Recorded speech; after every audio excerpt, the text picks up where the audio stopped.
controls everything. When you optimize your brain health through 5 simple daily practices, everything else follows: energy, mood, metabolism, immunity, and longevity. You've inherited a brain designed for a world that no longer exists. The daily pace and practices of modern life work against your design.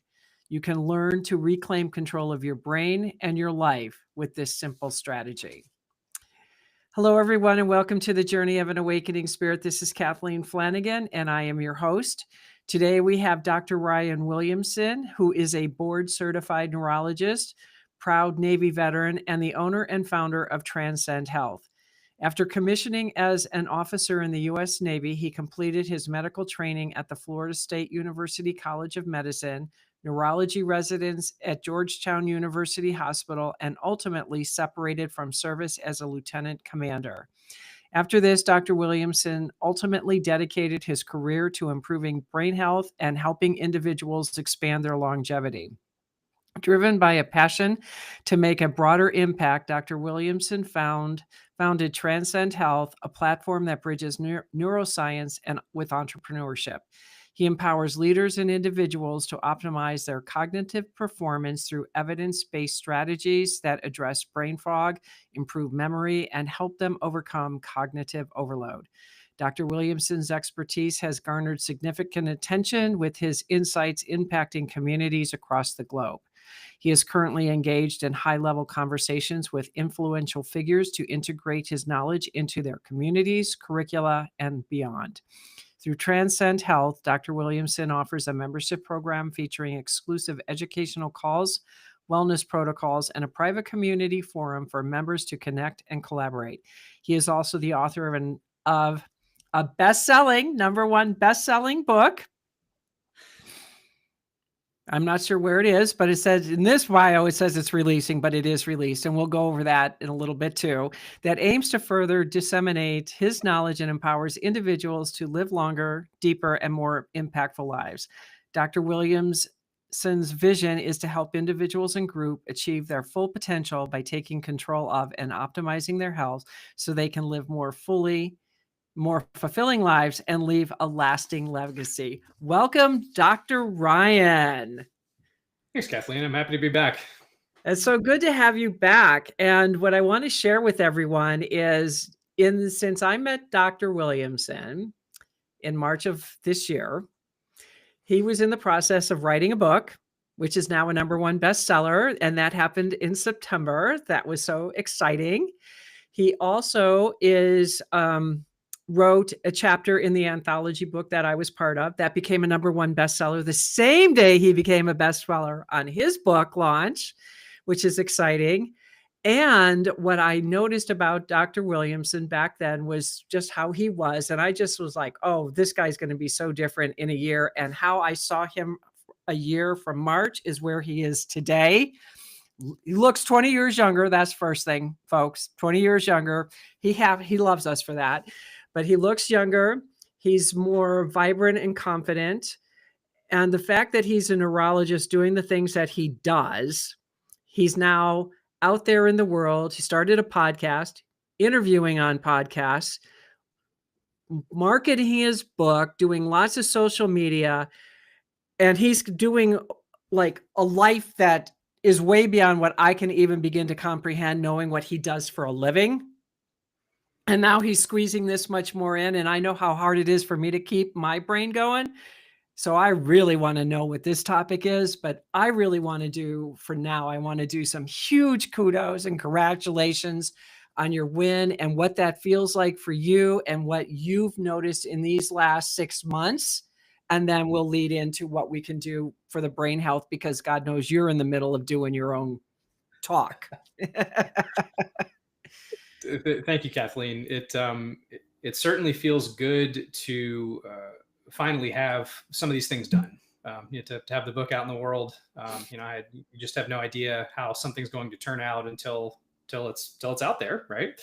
And I spent the better part of the last year writing and researching and trying to distill as much of this medical science as I could into something that I hope would be accessible to people that don't have a medical background. And that was a big impetus for why I started Transcend Health, which is my coaching business in the first place, and wanted to write the book, The Incredible Brain. And I think we hit the mark. The feedback we've gotten from everybody is that, I'm so and so texts me and says I've lost 30 pounds already. I hear from another person that my sleep is better than it's ever been, or I'm waking up every day feeling more rested, I'm more focused. I've got a renewed sense of my purpose or what's important to me in life, or whatever. I mean, it's I get these messages multiple times a week, and it's really powerful, Kathleen, to know that I'm able to have this kind of impact, and not just with patients in a clinic or in a hospital, which is meaningful, but with more people, and those are just the folks that have reached out. I know more people have read it, and I get this even peripherally from, like, we own some rental properties, and one of our cleaners was texting Corey the other day. She was in her doctor's office, and it wasn't even a patient, but there was a provider in North Carolina in a clinic who was reading my book. I'm going, how in the world? I mean, how did this person even find out about this thing? So just little moments like that are really fun. They keep happening. Well, that's just super exciting, because I knew just by how you showed up. And I do read energy, and I do read people very well. I'm very good at that part, and I own that part of myself. But I think what struck me the most, and the fact that I have you back on 6 months later, and why I wanted to bring you on more regularly on the show, but a lot of things shifted during this period of time, of which is okay. It was perfect. It's all perfect timing. Was just that for a neurologist, and all of my experiences with doctors have always been kind of very egotistical, especially brains people, surgeons, neurologists, whatever. Even their staff is egotistical, because I met somebody who was very egotistical, and she worked with neurologists. And what I found with you was just, you had a heart. You weren't in your head. There was a compassion about you and a heart about you. And yeah, you might have felt a little insecure because you're, like, shifting where you were going, really shifting. I mean, changing the whole dynamic of you by doing that, because as we shift and grow, it is insecure and it's a little wobbly, but you stayed a course, and I believe that you were gonna be incredibly successful with your book because of the knowledge you were bringing forth in March, and you were just scratching the surface. And that's what was amazing to me, because I've had other people that knew about the brain on my show, so I've learned a lot about the brain and how it operates. But when you came on and you talked, there was science behind it. It's not woo-woo. It's not, maybe it's this way. You brought an element to the brain that I've never heard about before. And that's why I think this is so critical, because I think as we understand more how our brain operates, because we know so little about it, I think that makes us more powerful, because we really do have that power and control within us. It's not spiritual anything. There's a science and spirituality are coming together. And I think that's what I love so much about you, is that you are bringing that in a way that nobody else seems to be able to, or they're just so wrapped up in their medical practice that they forget that there's a human element to it. And you don't strike me as that kind of guy. You never did. Even if you had to go say, give bad news to your patients' parents or kids or relatives or whatever, family members, even if you had to act a certain way, I don't think that you ever got used to bad news. No, first off, thank you for the compliment, Kathleen. That's one of the nicest things anybody could ever say to me, and I mean that. You're welcome. Because it's taken a lot of work for me to strike that balance and be present with people in the middle of suffering and still do my job. And to your point, the balancing the heart centeredness with the medical science is something that comes from a long history of personal loss in my family. I write about this in the introduction of The Incredible Brain, but some of my first memories in life are of sitting on my mom's lap at my grandmother's funeral. That's literally one of the first things I remember. And that's one of multiple funerals that I attended, even in the years that followed. So that got these gears turning early about, what is life and death and loss, and that pushed me into medicine. But even with that, I mean, through most of my medical training, I did attend a program that was very patient centered. We would do patient centered rounds, rather than just the typical kind of biomedical model where it's paternalistic and, take two of these, call me in the morning. The doctors, those days are over, I think, for good reason. But there are a lot of people that still practice that way, and that's not how I was trained. So I'm thankful for that. But even still, and I wrote about this in the anthology chapter. I mean, it really wasn't until 2022 that I fully unlocked this layer of emotion that I'd suppressed for so long. And as strange as it may sound, even my first few years of practice, and even when I was through training, I mean, I would show up and be empathetic towards people, and I would comfort them and put my hand on their shoulder, but I wouldn't feel anything. And that was very pathologic. And I think it's very easy for a lot of, I mean, forget about just doctors, but anybody that works in a healthcare setting. We see some pretty terrible things, and we see people in their worst moments, patients and families. And we've got a tough job to do. So it's very easy to put up a shield to protect yourself, and to a degree you have to, because you're the only person between them and just every, the wheels coming off, right, off the wagon. But it's going to that next level is very difficult, and to be more open and to be more emotional, and to really feel more of what my patients and their family members feel. It's hard. I mean, I'm feeling emotional even thinking about it right now, because it's that special to me. So thank you for recognizing that, and I've done my best to bring that to the book, and to what I do, of course, at Transcend Health, and to what I hope to help people with. Well, I know that I saw one of your posts when I decided the name of the topic was that post about, trying to keep up with the pace and your brain is on fire. And even though I can't tell you, I'm in isolation a lot because I need to be, because the world is too hard for me. And when I come out, it's a very conscious point of coming out. And I feel good when I come out and I'm engaged, but then it's like, whoa, I have to go back and regroup because of just all the insanity of what's happening and what's coming for next year, since I have a little bit of an insight going on. But I know that for me, when I do that, I spend a lot of time alone. I'm not always on the computer. I do downtime. I do meditation. Sometimes I write, depending on what it is. And part of my next book is about, just the process of what I'm going through and what it was like to navigate my father's death, being a perpetrator and all of that. And if you read the book, you know what that's about.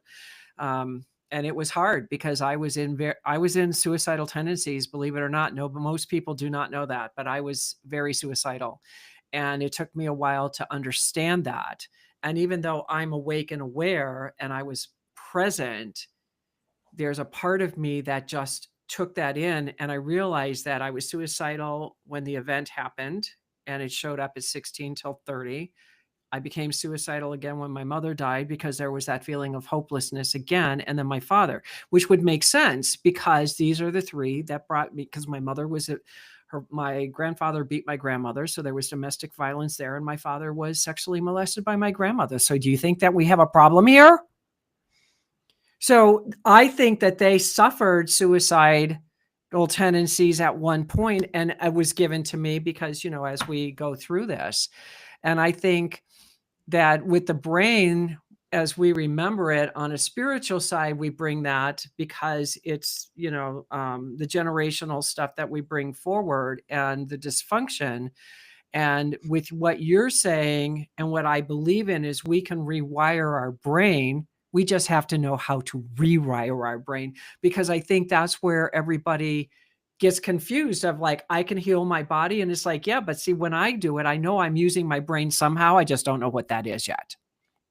And I think being able to have that kind of control, it would be huge, because understanding my brain has helped me to feel more level, like I'm not woo woo. I'm not out there, where somebody's going to put me in a straitjacket like I've lived my whole life as.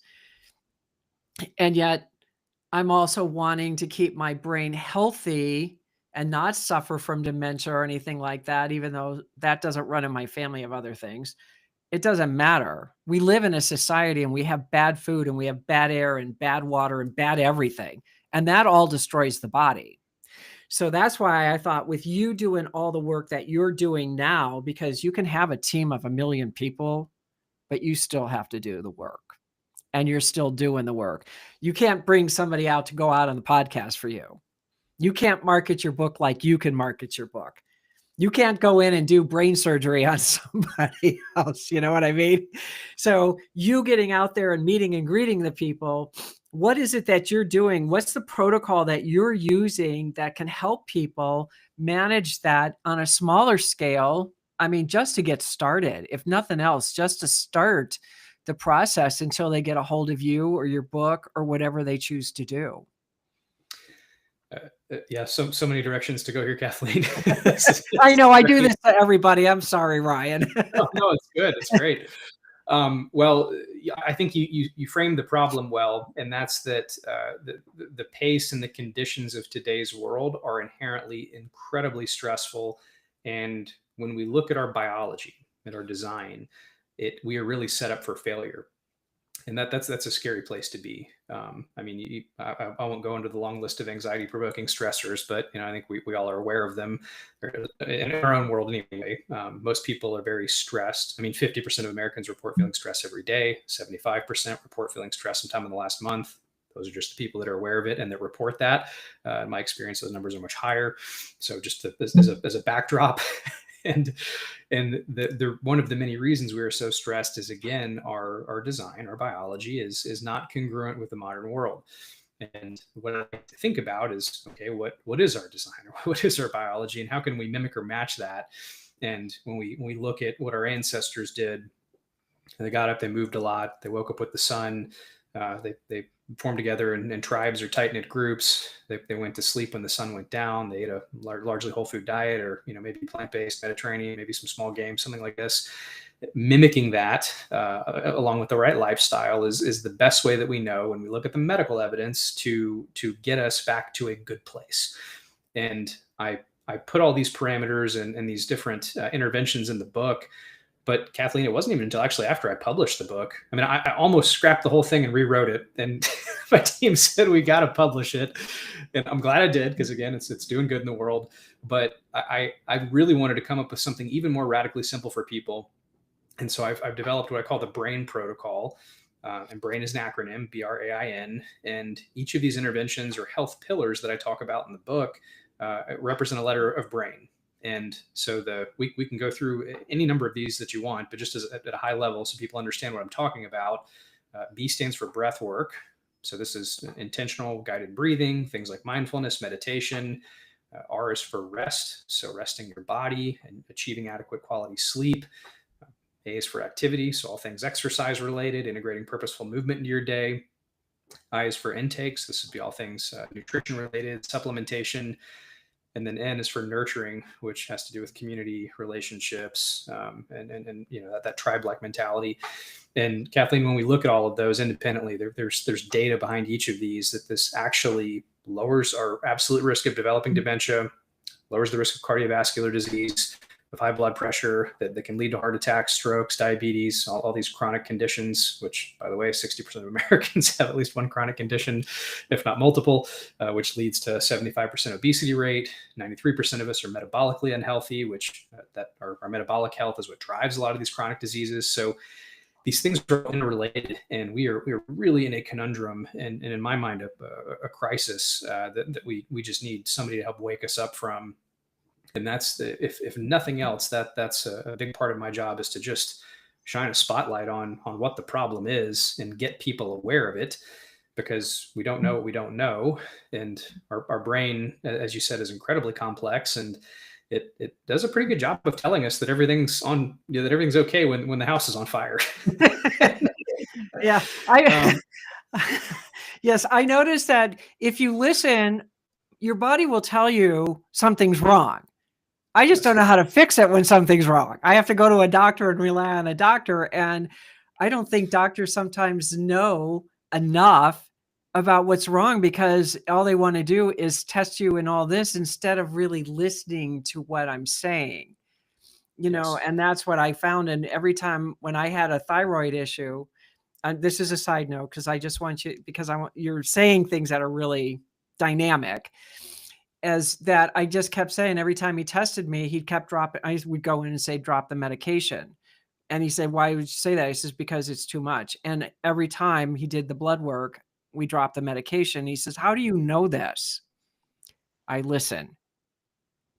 But sometimes we need that guidance, so that's why I tell people, listen to your body. It talks to us. We just have to learn what it's saying, or how is it that it's communicating. And maybe you can help people a little bit more with that, since, again, it's our brain talking to us, our body, so to speak, is what's telling us when something's not right. And that's why when I get a little like, what's this? And I have my own little personal panic attack, because I know when something's not right. And instead of just relaxing and breathing into it, which I do more now, thank God, I still panic.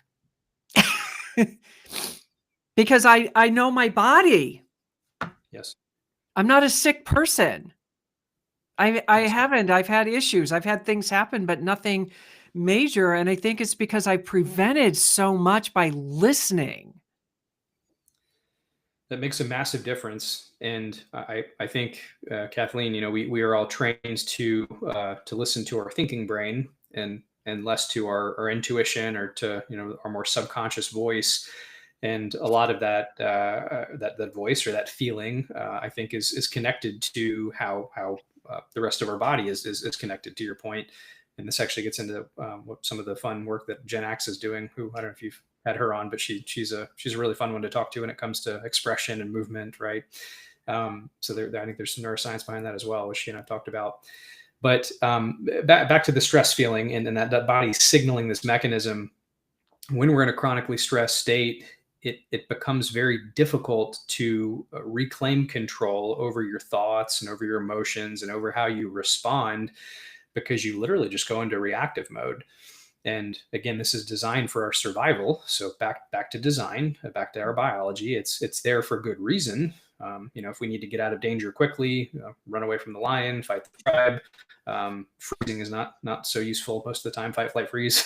that's sort of maybe a pathologic one, but maybe, I don't know, camouflage if a predator's nearby. Maybe that's why that's there. I'm not sure, but in either case, the more we enter into that state, which, Kathleen, I truly believe on some level has become baseline for most people, which is not good. That's not how that system was designed to function. Our brain rewires itself to anticipate more of that condition in the future. And this sets us up for failure when it comes to regulating our emotions, to operating from a higher point of decision making, and ultimately to being successful in life, because we're robbed of agency and control to actually go do what we want to do. And if we're stuck frozen due to, again, all these circumstances, the history of trauma, and current life stressors, and our blood pressure is too high, that activates the sympathetic nervous system. I mean, again, these are all connected. If we can't break free from that cycle, then we truly are stuck, and we're just along for the ride.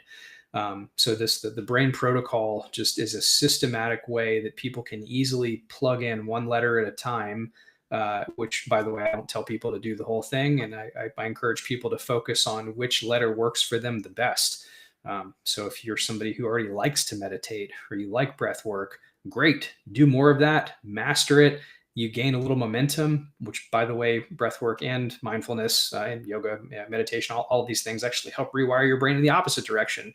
So you get away from that stress state, and you actually reform these connections and rewire yourself to have more agency. And not only does it help you feel better in the moment, but it actually helps you in the future, because your brain then anticipates being in that state from there forward. And so you elevate your baseline, you create more agency, more function.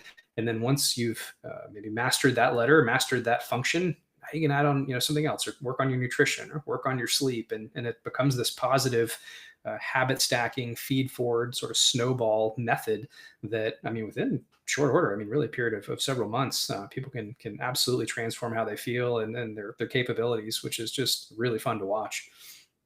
I was I started my journey in my 20s. Well, longer before that, but 20s. I'm going to say I started meditating.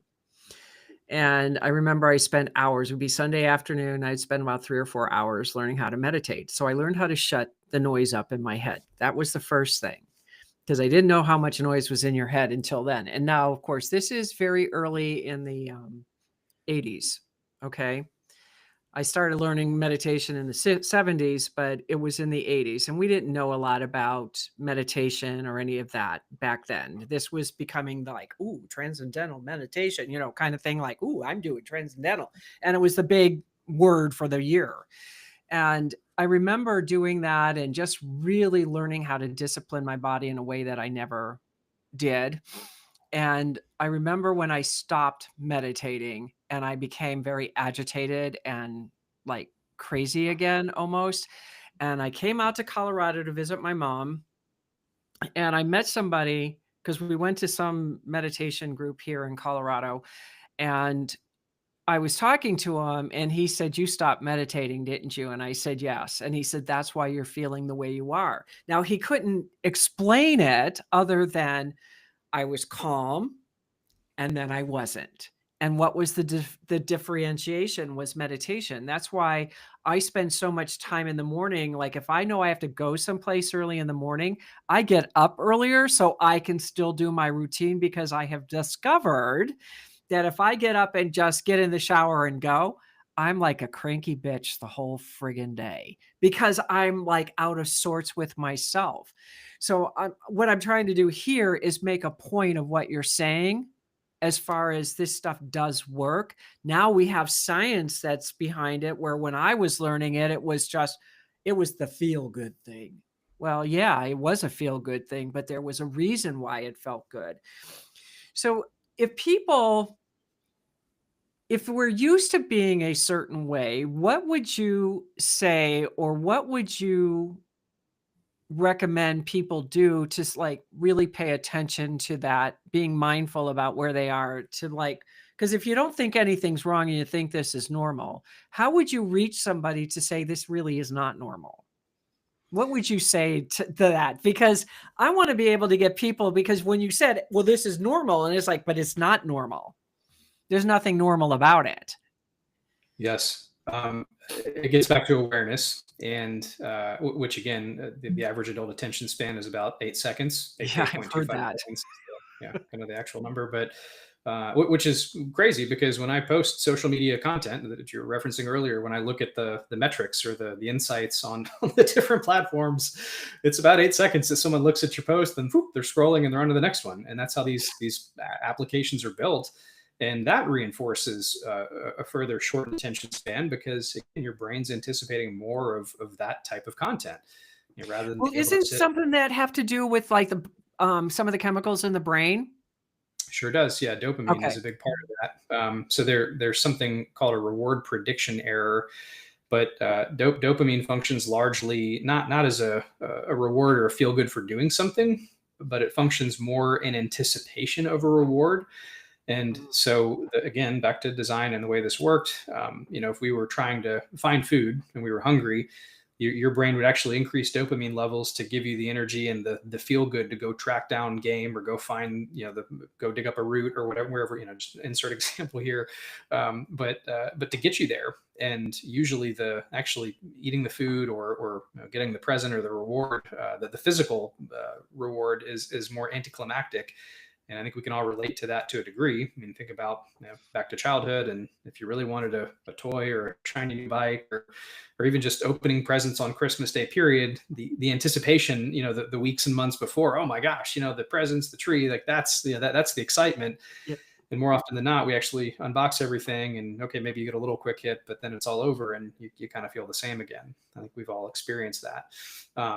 When back to the apps, so what we're doing, we used to have a degree of work to do this, to go find food, or maybe less with the presents. It's probably not a great example, but when you just hold your phone in your hand, all you have to do is this with your thumb every few seconds.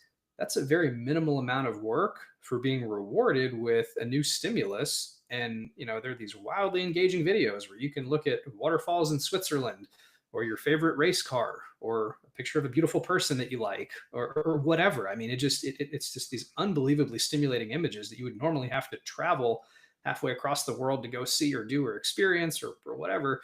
And it's all right in the palm of your hand. So we're creating this addiction to these sort of unrealistic scenarios with minimal work. And this again rewires our brain for really sets us up for failure, in my opinion. So anyway, that's that whole system. But the question was awareness, I think, about how do we get people aware of what's happening or what's going on. And I think one of the best ways or best examples this was put to me was actually by my friend Joey Klein. Joey has done a lot of I know work. Joey. I knew Joey when he was 16 years old, honey. Did you really? I did. I knew Joey. Yeah, I met Joey Klein at 16. So, and I read his book, and it's like, Joey, I could have written this book, So yeah, I knew it when I was a kid. Well, as you know, Joey's had quite the journey. Oh yeah, he has traveled all over the world. I mean, between his, that's not my story to tell. I'll let Joey tell that story. But in either case, he's a wonderful person. We met a few years ago through the Lifestyle Investor Mastermind, and we've done some fun things together, traveled, race cars. He's a fun car guy. But anyway, I interviewed Joey for my Rewire series a few months ago. And I asked him, where should people start? Kind of the same question. And his advice to his clients and anybody that's in his world is sit with yourself for 20 minutes. You've heard this. And put your phone away. This isn't watch TV or watch Netflix or do a podcast. This is just sit by yourself in silence for 20 minutes and just see what happens. And what's wild is most people have never actually done that. We're always consuming. We're always engaged by something. Back to this, the constant alert notifications. Techno stress is the term that I use in the book for that. I didn't come up with that, but that's one of the big stressors of our brain. Get away from all of that, and it is unbelievable what you will uncover. And Joey's feedback is that his clients come back and they yell at him. They go, "Why'd you make me do that?" I mean, it's very unpleasant for a lot of people. But the point, Kathleen, and for your audience, is that if you do this purposeful exercise, it allows you to bring awareness to actually your internal state, to what you're experiencing, to what your habits are. Because for most people, it is very uncomfortable because they're not willing to turn inward and face how they feel and what's going on, because we're constant. Our attention is constantly somewhere else, and there are things competing for our attention all day.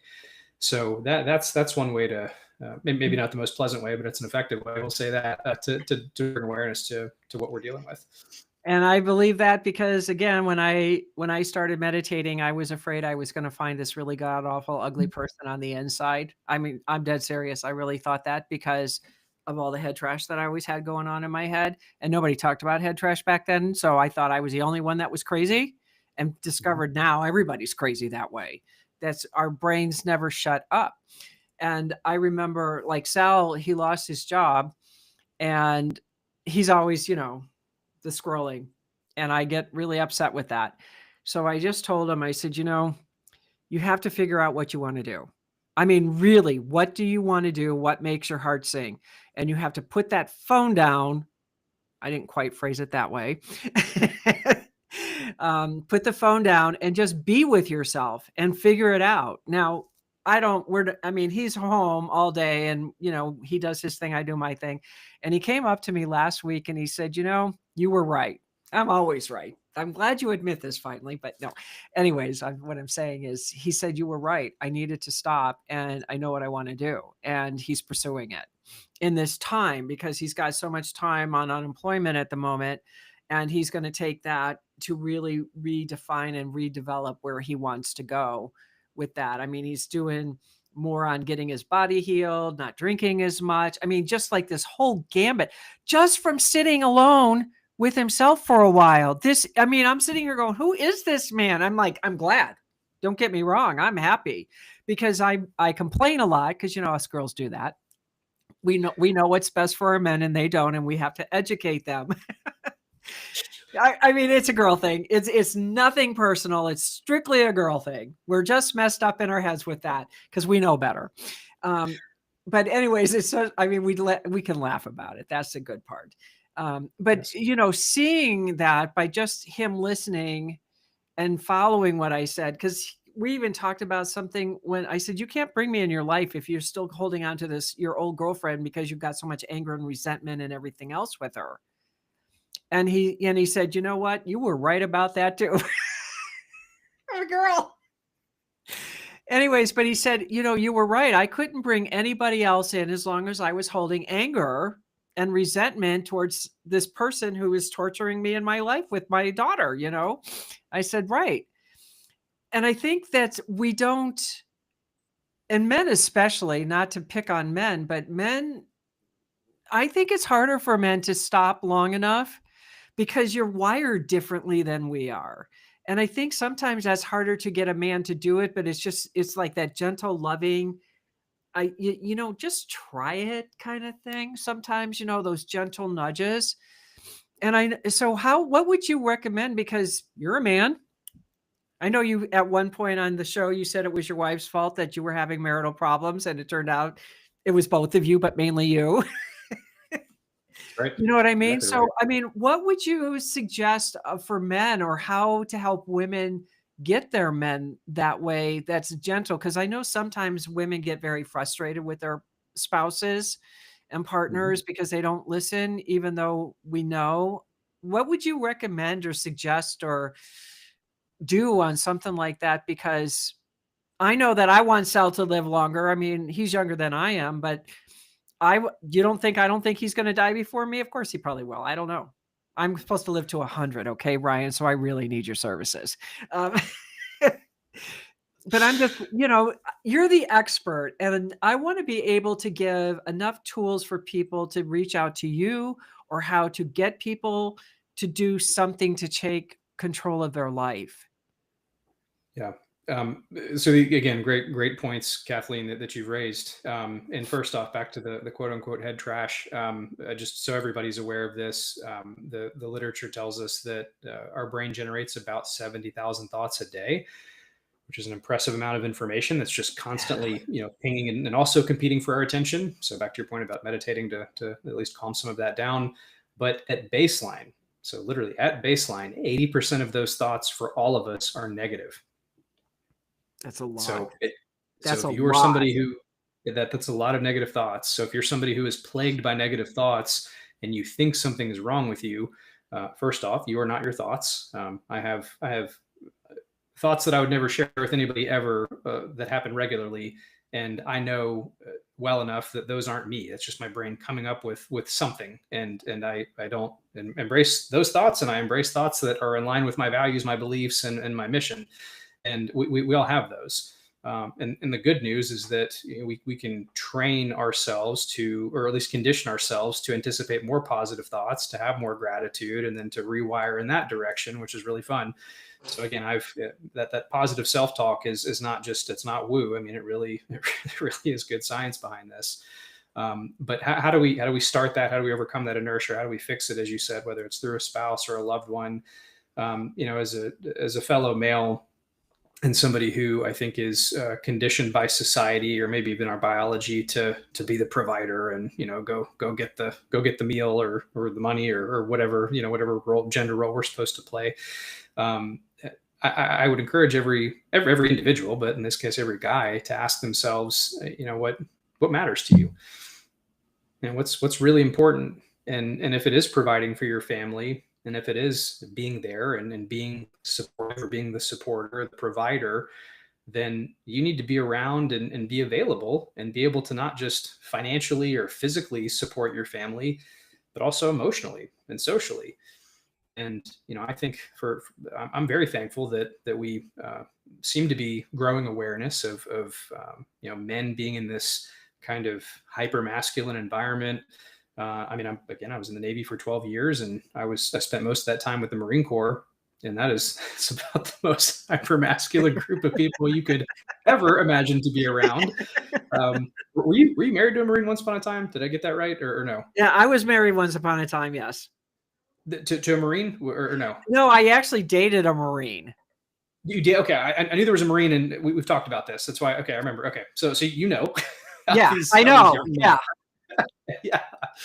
And that's unfortunately a part of my job when I had my clinic at Naval Station Camp Lejeune, or Naval Medical Center Camp Lejeune, excuse me, which is a third of the Marine Corps. Was this increased rate of suicidality? Back to your point earlier, because these young men never feel good enough, and they feel like they've got to achieve this level of, I don't know, this unrealistic outcome of again, hypermasculinization or strength or bravado or whatever, when in reality it's all built on this inflated ego and insecurity, and this, it's like a house of cards, and just a matter before just you swipe one card out and the whole thing comes tumbling down. So to build that foundation and understand how our brains and our bodies work, we really need to be aware and be clear of that purpose, be clear on that purpose. And then once you have the awareness and once you have the drive, it becomes very easy to reverse engineer the process to say, okay, what do I need to do to be a better provider for my family? And to relate that to my story, because you mentioned it, when my wife and I were having marital issues about 2020, around COVID, which was a very stressful time for everybody. I was still in the military, and I mean, it was the low point of our relationship.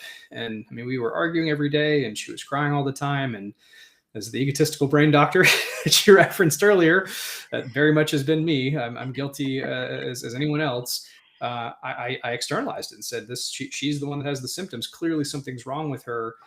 Come to find out that it was all this internal work that I'd never done, and that was tough to go through. But I'm so thankful I did it, because it saved my marriage. It transformed me into a completely different person, and has allowed me to go do all the things we're doing now with Transcend Health and the book, and helping more people. And so I would just, again, that comes from, again, what do you want? And at the time, I didn't know I wanted to do the book and all of this. I just said, I care about my wife, and I want a better relationship for us, and I'm willing to do anything. I mean, literally anything. And once I discovered it was actually, I was the one that needed the work, I said, yeah, let's do it. I mean, I was skeptical at first, but once I broke the concrete barrier, as I say in the anthology book, and it all came out, it's like, oh my goodness, there was a lot there that I just didn't realize. So anyway, so I'd encourage all of you men out there, get clear on your purpose. If you love your family, it's worth it. Yes, and Corey's really a really cool woman. I just love your wife. I think she's so crazy cool, and and just, I think you both are. And I know that I've met one of your other team members, and you just have this really incredible group of people around you, from what I can see, that are very strong and supportive and respectful. And I think that's admirable, because I think when you do the work, you bring the right people towards you, then and you find that, because now you're in alignment with yourself, and alignment is very key. And I think when we understand this brain, it helps with this also, with the whole body, mind, spirit alignment, because it's all interconnected, and we're all interconnected. The only thing is we're all wearing different earth suits, as far as I'm concerned, because on the inside, we're nothing more than light. We've all been through trauma. We all have post-traumatic stress syndrome. I don't care if you say you have or haven't yet, you do. We live in a world that if it's stressful, if you fell off your bed when you're a little kid, that was very traumatic for you as a child, and you are still carrying that wound within your cells. You'll never get me to never say anything other than that, because, and then you have a 9/11 event that adds more stress. I mean, we are compounded day after day after day. We watch beat 'em up, kill 'em movies. You don't think that's not having stress on us? That's all post-traumatic that we are doing, which is we're feeding negativity and not positivity. And I think when we can change the way we show up in the world, by owning who we are, by being responsible, by taking control of our thoughts, words, actions, and deeds. And yes, we'll make mistakes, and it's okay.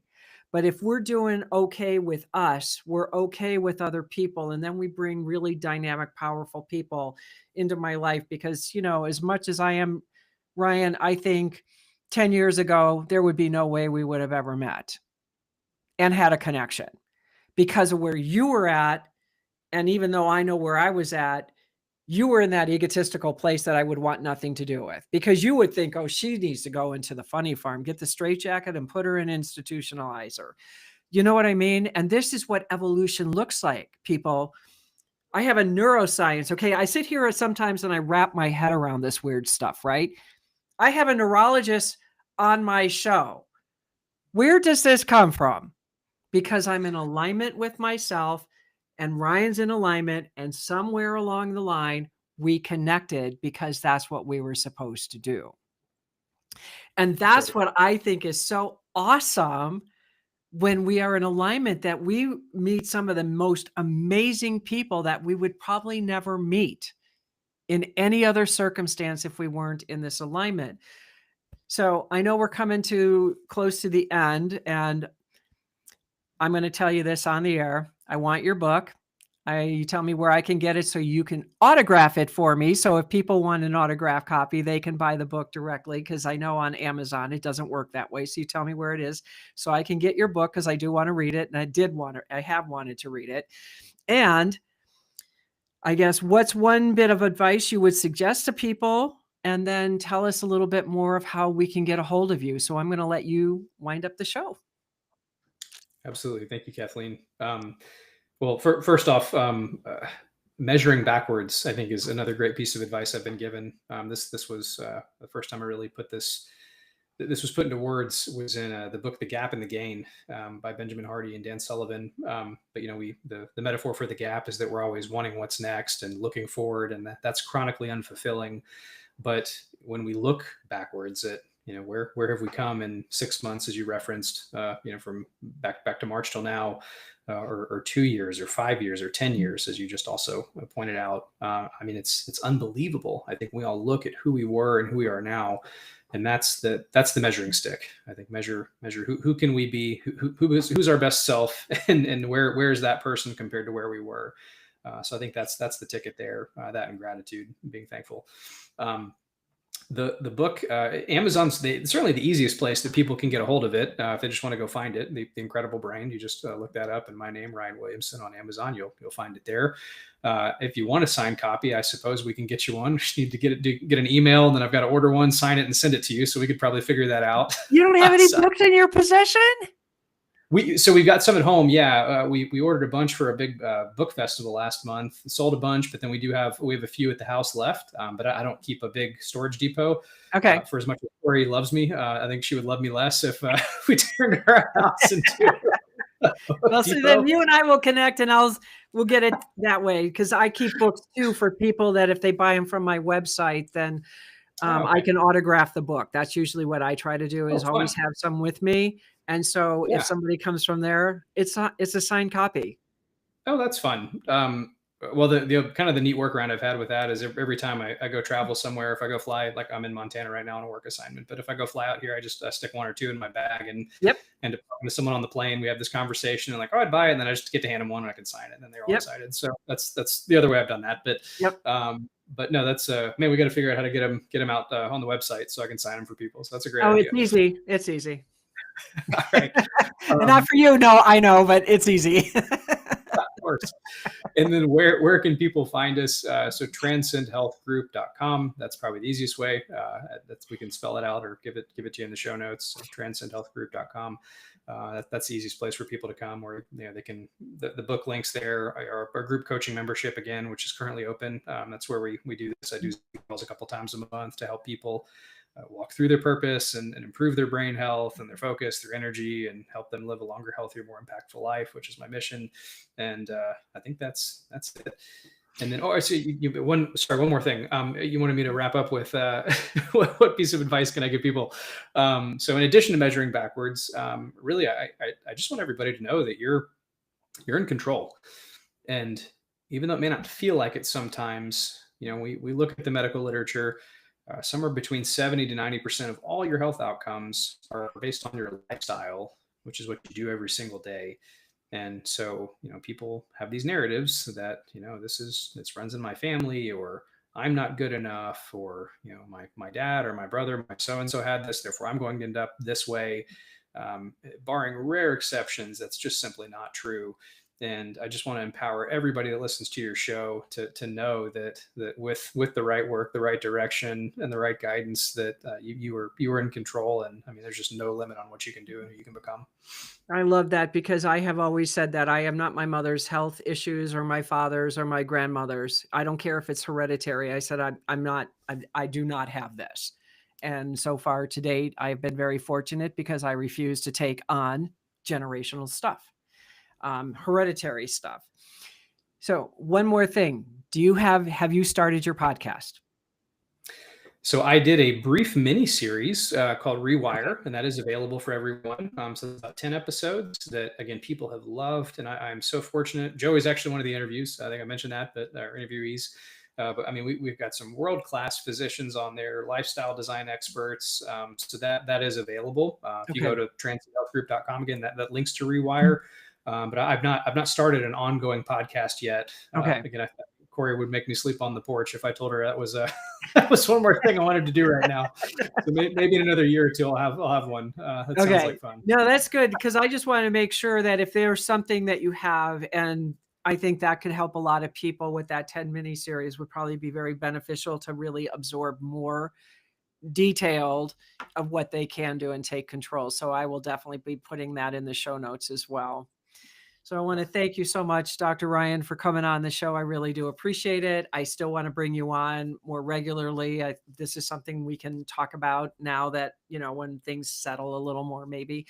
But I definitely do because I think this is really important of people taking control of their health, their minds, their bodies, everything.